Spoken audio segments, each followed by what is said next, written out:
All right, cool. Well, hi everyone who's just joining. My name is Jenna. Howdy.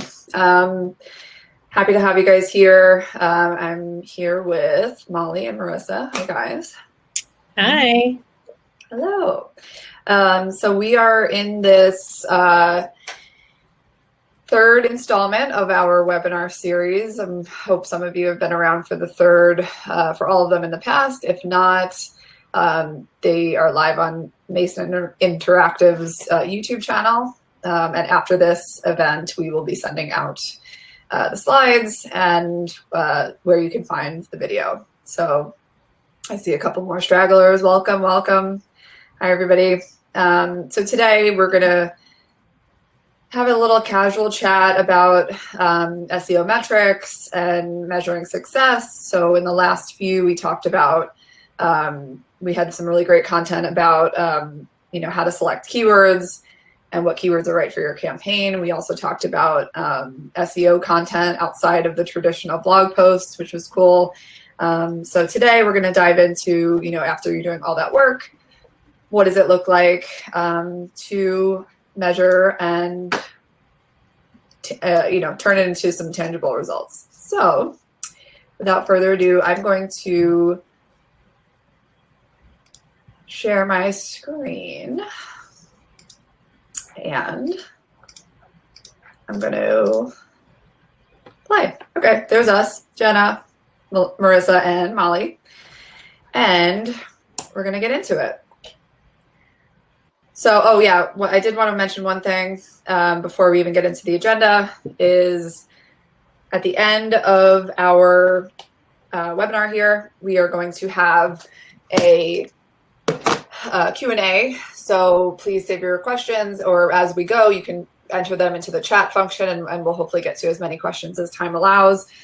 And in addition to that, today we have a couple of fun interactive games. So if you joined us last time, it's kind of similar. So when we'll ask some questions and we want you guys to jump in when you can and answer some multiple choice or true or false questions for us. All right, cool. So today we're going to talk about, SEO KPIs. We're going to talk about, what that looks like.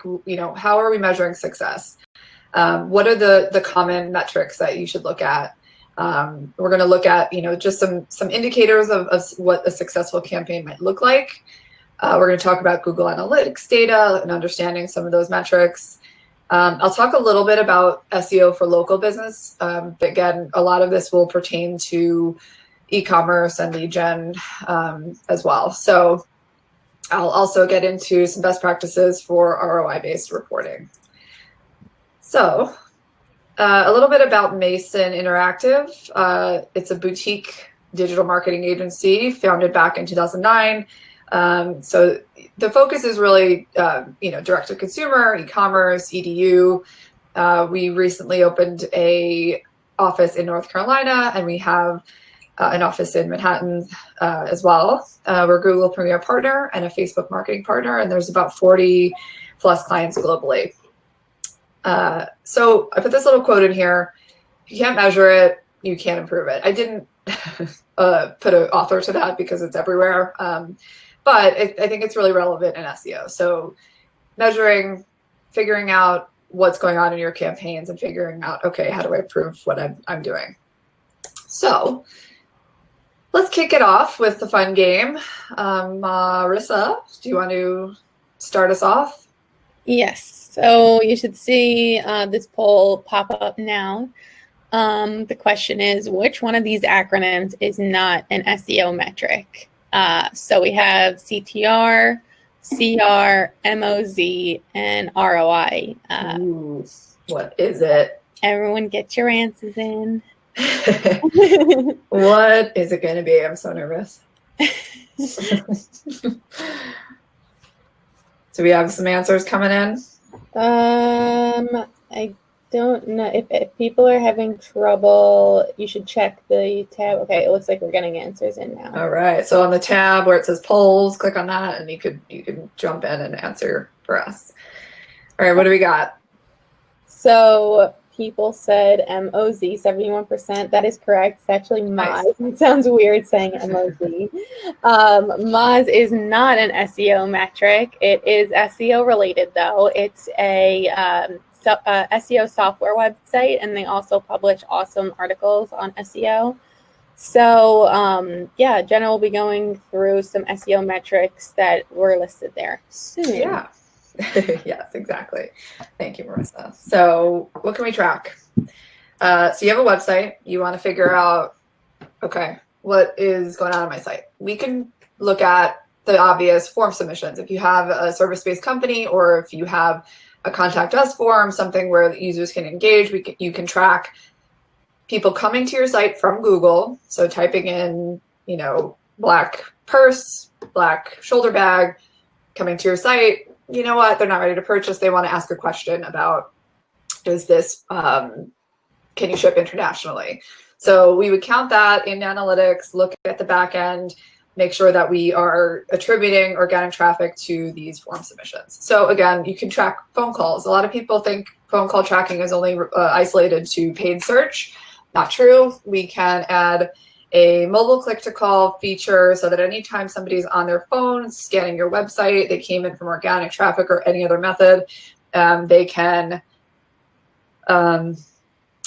call and we can see in analytics. You can also, of course, track clicks. So if people are clicking around, you want to see if they're signing up for your newsletter. Again, if you're EDU, if there's enrollments, e-commerce, if there's an abandoned cart from organic traffic. Of course, revenue, we want to see transactions, scroll depth. So if you are a site that produce a lot of content and your site, a specific page is very long, we might want to see, okay, at what point are they engaging? Are they reading this whole page or not? Where should I make my assumptions that users are going through? So we can track how far down a page, as minute as how far down a page a user scrolls. Or if you've ever seen recipe websites where it's like, okay, come on, get me to these, get me to the recipe. I don't want to hear about your, how you made, your family trip to get pumpkins last year, but maybe some people do.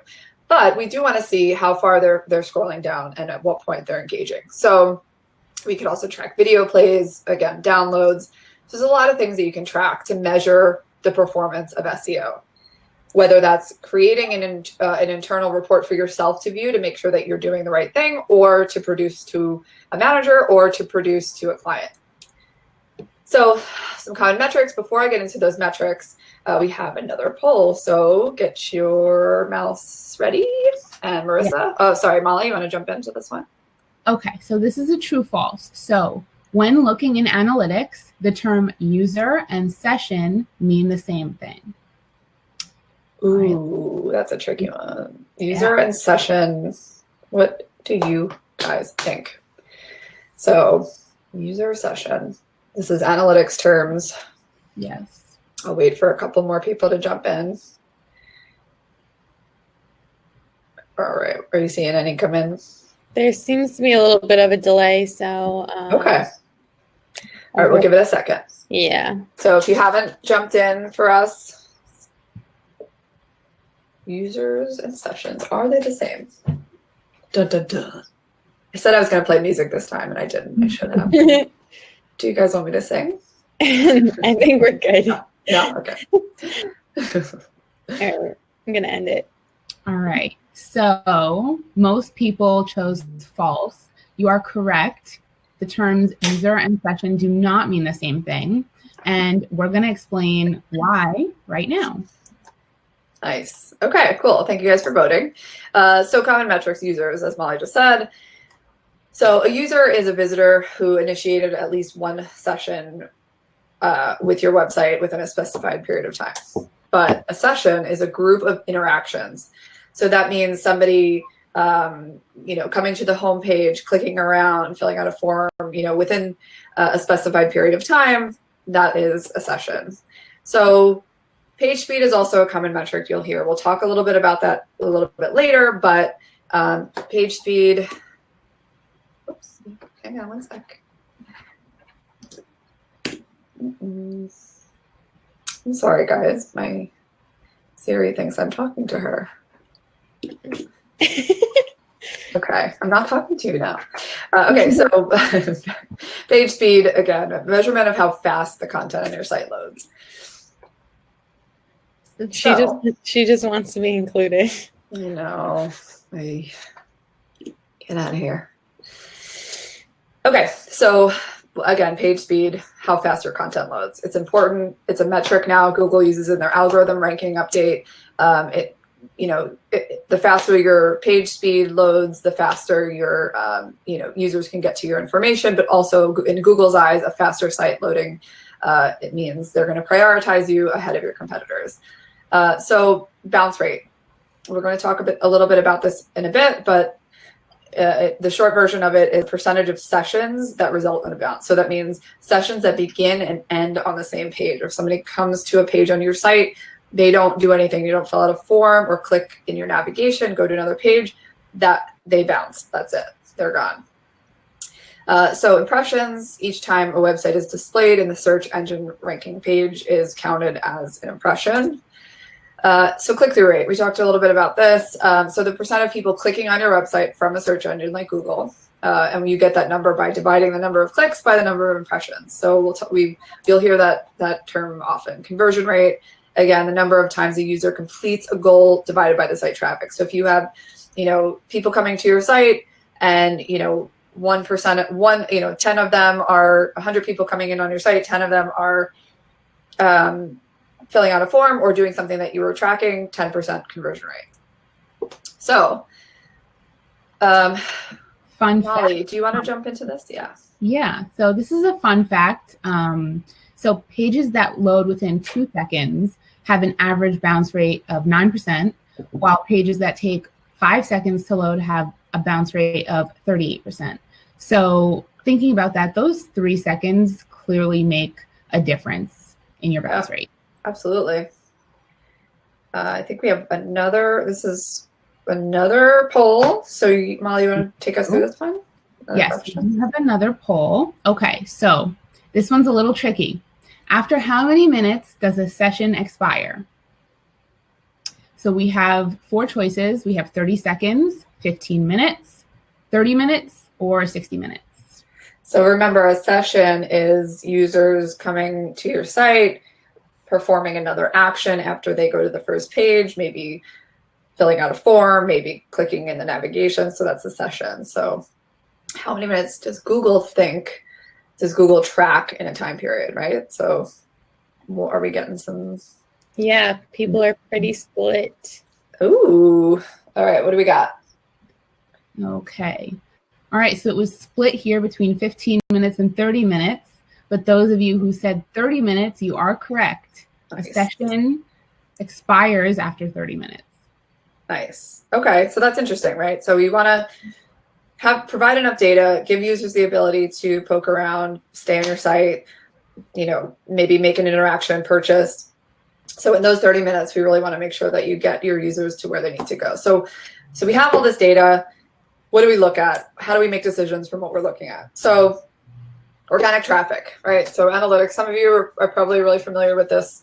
This is just a dashboard in Google Analytics. And when we're looking at organic traffic, you can find that by going to acquisition, all traffic, channels, organic. So what this means is I want to see, okay, how many users are coming to the site? How many page views? How often are they interacting? So pages per session means, anytime a user is making, a transaction on the site, they're looking at your content. How many on average pages are they viewing before they leave? So a lot can be defined by, what this is. So we talked about metrics in the beginning, right? So the things that you want to track: form submissions, newsletter signups, purchases, transactions, cart visits. So this is an example of an e-commerce website. So this would be a great report to share, right? The goal completions are up, the conversion rate is up, so the cart abandonment rate is down, which is good. So people checking out. So these are all things that were important to this client that we track on a daily basis to see, okay, what is going on. But if I notice that some of these were down, let's say the the conversion rate is down on a specific goal. So this is all goals that they're looking at. Let's narrow down and say the purchase completions were down by 120%. Okay, why? What happened? First, you can identify, okay, let me see what day it started falling. If it was a sharp drop and we're seeing something, it could mean that something on the cart is broken, right? So something might be a technical issue. But then if it's kind of a slight change, okay, why am I seeing less sales? Why am I seeing less transactions? Let's look at some keyword performance. Let's look at traffic. At what point is a page that used to perform well in the search results not showing up there anymore? Then we have a set of things that we do on the back end to make sure that doesn't happen and what we can do to fix that. So again, knowing the conversion data can help you look at trends, spot opportunities, and intervene if there are sudden drops. But again, conversely, going back to that a bit, if there's certain drops, yes, we can identify and diagnose and fix. But if there are spikes, let's go back and attribute to what we did. So that's why internally, as an SEO experts, we always, map out exactly what we're going to do on the days that we're going to do them. So we can identify, okay, in the last 30 days, I did X, Y, and Z. These pages are improving. This keyword's improving. These pages are improving. So we can attribute those to the work that had been done on that site. That's why it's always important to track. Assisted conversions are another metric. We could probably have an entire webinar based on this alone. So I apologize if I'm hitting it a little shallow. But you can use a report like this to look at, dips, increases from organic traffic. But so essentially, like I said before, if you see a decline in conversions, you can see, okay, that the traffic is there. Something is not right. The search quality is not there. But if you do something that you're seeing an improvement across these metrics, SEO traffic is improving. So this is something that you can see inside. Oops, sorry. Okay, so assisted conversions. This is a report in. Sorry.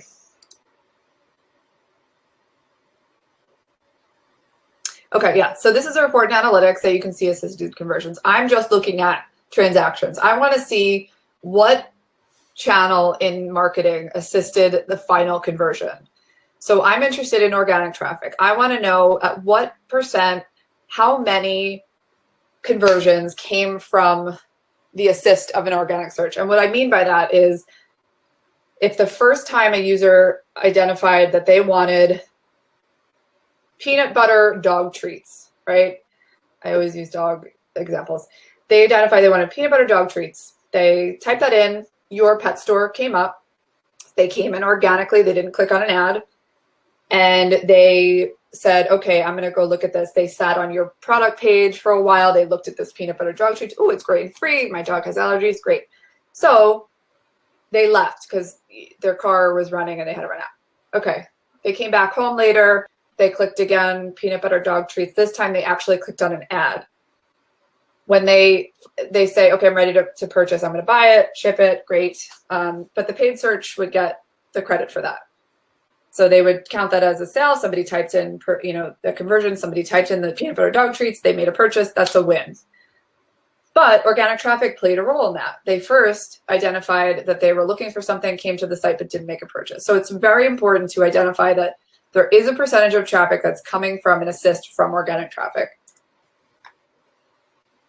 So now, just a little bit of a takeaway, custom dashboard. So there's a lot of reporting that you can look at. We use a ton of different pieces of software internally. There's so many different things you can look at, from Shopify to Google Data Studio to Bright Edge. There's so many different pieces of information, but a really, really simple option is the custom dashboards in Google Analytics. So this report specifically, you can adjust and add different widgets, but it's really user-friendly. I know that I want to go down. I can look at anything from paid traffic. I can look at users that performed a site search. I can look at only female users, whatever it may be. Right now, I just want to look at organic traffic.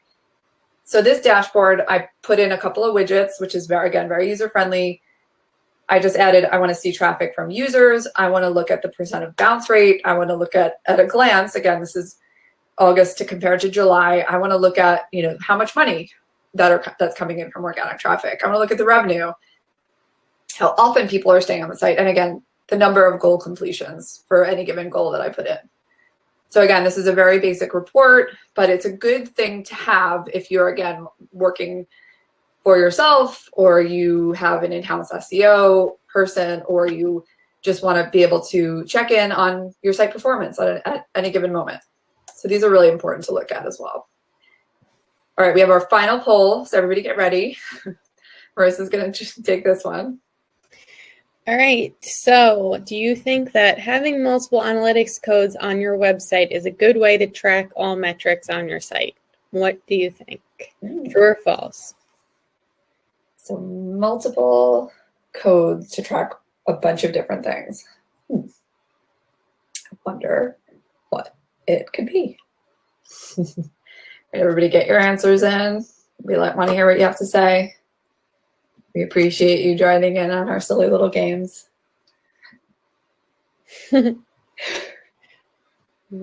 Seems like people are a little split on this. Okay. All right. Let's have it. So 71% of you said false, and you are correct. Nice. You guys are really smart. Yeah, so having multiple analytics codes on your website could actually cause errors in your data. A good indicator of that is to check your bounce rate. If your bounce rate is at 0, it may look good, but that's definitely not correct. And it could indicate that you have duplicate analytics codes on your site, which is pretty common. Yeah, absolutely. We've seen this before. So we've seen an issue like this before where say you have a redesign, or you have, you've switched platforms from, WordPress to Joomla, or you switched over platforms, but you didn't realize you carried over an old tag, you forgot, you created a new one, or you don't have the password to an analytics account, so you create a new one and the old tag is still there. When that happens is Google is not sure which one to fire first. So at certain points, they fire both. So that's why Marissa mentioned the bounce rate issue. A good way to kind of get rid of that is Tag Manager. So Google Tag Manager, a lot of people think either you have to have either or. So Google Tag Manager is just like the vehicle. It's like the car that drives around the analytics codes and other snippets of code. So all that is analytics is providing the data. Tag Manager is just exactly what it is. It manages all your tags. So you implement one snippet of code once, and on the back end, using Google Tag Manager, you can put in as many codes as you want, and it's not, well, please don't do that, but you can put in codes without having to talk to a developer. You don't need to use any HTML. You don't have to paste anything in the headers. It's really just pretty user-friendly to clean up your codes, but you can also use it for, like I mentioned, implementation of event tracking codes. So I mentioned earlier about like getting really nitty-gritty into, tracking things like scroll depth and button clicks and things like that. You can do that all in Tag Manager without having to install any other additional code. So it's really important for that as well, to make sure that on that end, when you're, the whole goal of this is talking about measuring success. You want to be able to measure accurately. So tracking performance. So we talked about a lot of data-driven metrics. So a lot of numbers and analytics, Tag Manager, but it's also important to track keyword performance. We talked a little bit about this in our webinar last week or 2 weeks ago. But I'd like, Marissa, would you walk us through a typical rank report like we have here? Yes. So this is one of our rank reports, currently just a snippet of it. We're allowed to show this to you because it's public information. But as you can see on the left is just a little bit of the keywords that we're tracking for this client. Then you can see their starting ranking when we first input these keywords into the tool. Their current rank is next to that. And then in the last 30 days, how many positions they've gone up or down. And next to that is search volume and the URL that's currently ranking. And on the bottom, it has it nicely laid out for you of when you started, what keyword, how many keywords are up, how many keywords have been added to the top 3, top 10, top 20, and so on. So this is a really great way to measure success. And it's important to look at this kind of information because like Jenna said, like you wouldn't know how to improve if you're not currently tracking. So we use this to see what we're doing well in, what could use an improvement, and then base our strategies off of this information. That's really good. And tell me again when we started working with this client. I forget. We started at the beginning of September. So, okay, look at that. Early September. And of course, we don't guarantee results, but this is really amazing improvement since then. So, something like Feathery Lashes with a search volume of 1,300 wasn't ranking anywhere, ranks in 10. Even though we see a drop in one position from 30 days, it's still nothing. That's something that we keep our eye on, but it's important to monitor all of these ups and downs.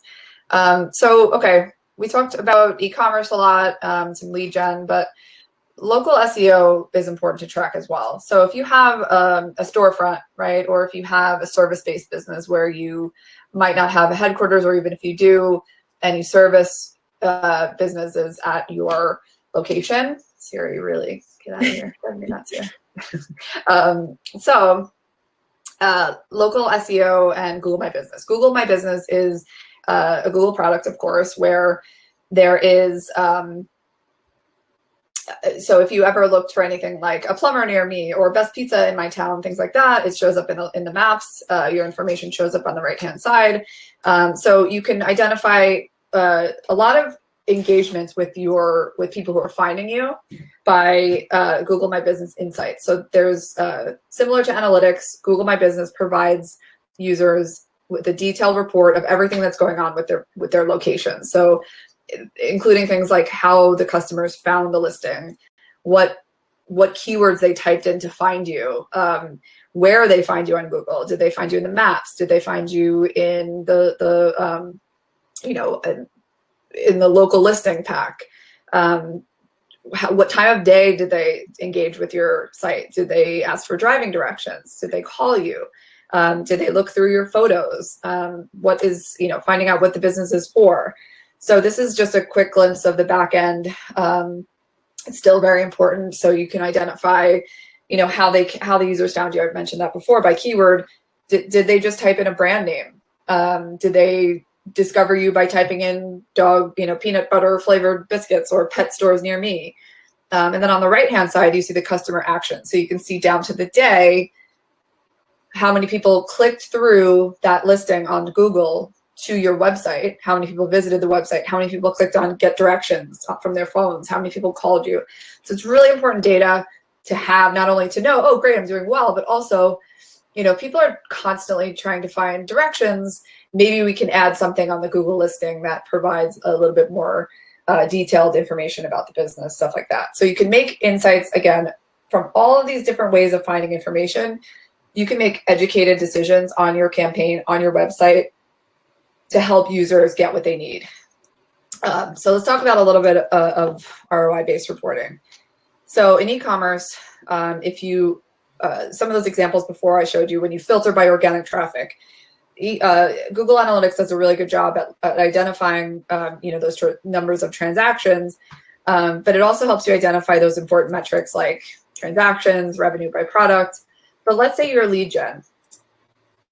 Here's a formula that you can use to identify how your information is quantifiable. So LTV, lifetime value of a client, times the close rate equals goal value. I promise I'm not going to get too mathy on you here, but lifetime value, again, average lifetime value of a customer. So as you as a business identified, one customer is worth X amount to me throughout the course of the life.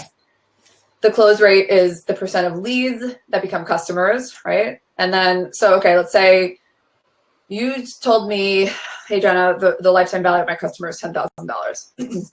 And that, okay, my close rate is 10%. So everybody who submits a form eventually becomes a customer. Again, these are very average. I know there's seasonality into play. So then we could potentially set a goal value of $1,000, right? So anytime somebody fills out a lead on my site, that is worth $1,000 to me. So how do I get there? In analytics, there is templates that you can set up. I'm not going to get too detailed into this, but some of you might know what I'm talking about. Others might not. So when you set up goal tracking and event tracking, like filling out a form. So in here, this goal setup, I'm going to go through a template, and then I might click through. I want to look at anybody who clicks on contact us. So that formula I just talked about, I'm going to set that value at anybody who clicks contact us and submits their information is worth $1,000. So I'm going to put in here, the value of this to me is $1,000. Once I hit go, in my reports now, I can see that anytime, previously, if I just had a contact form submission goal set up, I would see, oh, great, I had 10 contact us form submissions, right? But now, when I added the value, I can see that from organic traffic, I got 10 contact us form submissions last month. To me, that's worth $10,000. So my ROI for SEO minus a fee that you might be paying somebody is the $10,000, right? So SEO isn't as quantifiable as, let's say, something like paid search, dollars to advertising, things like that. But there is ways, as I mentioned before, and here, there's ways of quantifying what is what all of your information is doing. So from here, again, just like with e-commerce, you can segment by channel. So I'm just looking at organic, and then how much revenue SEO is producing for your business. So again, these are just users typing into Google something that they want, coming to your website, not on an ad, but from an organic listing, and making a transaction, filling out a form, calling you. So let's talk about some takeaways before we get to the questions. And I promise we're going to get to questions in the next minute. We talked about utilizing analytics for data-driven optimization. There's so much information, even the basic level, as I kind of went through, a lot of this is very basic. There's ways of using that information and making educated assumptions and making educated tactics based on what you're seeing. So if I'm noticing that my page about chocolate cookies has 1,000 sessions on an average every month from organic traffic. So I have a really great number of people coming to that page. Nobody's converting. I'm not seeing any transactions from that page. Nobody's buying it from that page, and nobody is contacting me, filling out a form, or clicking. The exit rate is high. It's pretty much a flat performance for me. So I'm not delivering quality content. I need to go in from an SEO perspective, looking at that page. Why aren't users engaging? Maybe you haven't even looked at all the pages on your site in a while. It could be that something's broken. There used to be a really cute video on there that doesn't play anymore, or the add to cart button is broken. So people get frustrated and they're like, I'm just going to Petco. So that's really important. You can get informed decisions based on the information that you're seeing in analytics. So tracking keyword performance, again, if you saw that you were getting, at a report level, you were getting 10 transactions a month for this one specific item, or you were getting 10 form submissions for this one specific program for college, that all of a sudden you weren't anymore. What happened? Let's go back historically and see what happened. Did somebody update the page? Did they take it away? Is it broken? There's a lot of things that can happen from the information that you're seeing. So if you don't track your information, you're not going to know what to fix or what to do better. So using ROI-based reporting to measure success. Where is your money coming from? Where are you? You're getting you're getting a steady stream of revenue, but exactly where is it coming from? Remember those assisted conversions we talked about? So setting up a goal for each of your information, and then leveraging local SEO. If you're a local business, utilizing those features on Google My Business to help users find your information a lot better. So we talked about a lot of things. Hi, it's us again. We talked a lot today about different metrics. I hope I didn't bore you to death with some definitions, but these, essentially are the most important things when you're talking about, I'm doing all this SEO work, I'm writing all this content, I'm looking at the competitors and search results. What is it that I, need to do better or not? So looking at the data again, identifying, what's the most important. So I'm going to read a couple of questions. Thank you for joining us this far. I really appreciate having you guys here. So somebody asked, does that apply in the reverse? Paid ads assist with organic search conversions? Absolutely. Absolutely. So there's, if you're running paid ads and somebody clicked on an ad, left, came back, searched for something a little different or even the same, but because of budget restrictions or, negative keywords or something like that, the ad didn't show up and the person clicked on the organic, it works in the same. So that's why, it's always good to work in conjunction with paid advertising and SEO campaigns, because it's a lot of the same ideas, right? So we're going after similar keywords. We want to make sure that, the information is trackable. So Laura wrote, can you provide benchmarks for the SEO categories that you listed at the beginning that can be measured? You can. So if I'm understanding your question correctly, if you are saying, I'm tracking now, starting October 21st, I'm tracking form submissions. At some point, you could probably go back in your CMS somewhere or your internal place where you're collecting the data, identify on an average what you're getting before we even set this up in analytics and have a conversation about that. So, I usually get about 10 different, requests for my business, so, okay, I get 10 of those.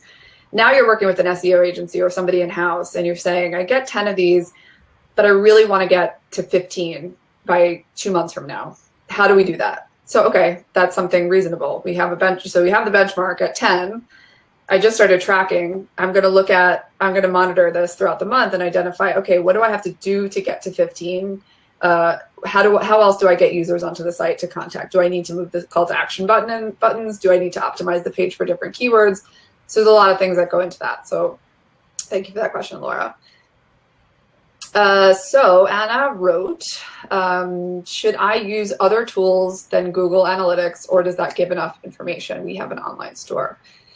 So analytics, yes, you should, it gives a ton of data. But like I mentioned before, there's a lot of things out there that will give you data. So if you have, let's say, Shopify, or any other online retailer platform, there's a section in there that has, an overall reporting. So you're seeing, the traffic and the revenue coming in. So a lot of the same type of data, but you can use it, anything that you're comfortable with just to monitor and track, user behavior, anything that has those key metrics in there that you can track over time, I think is important.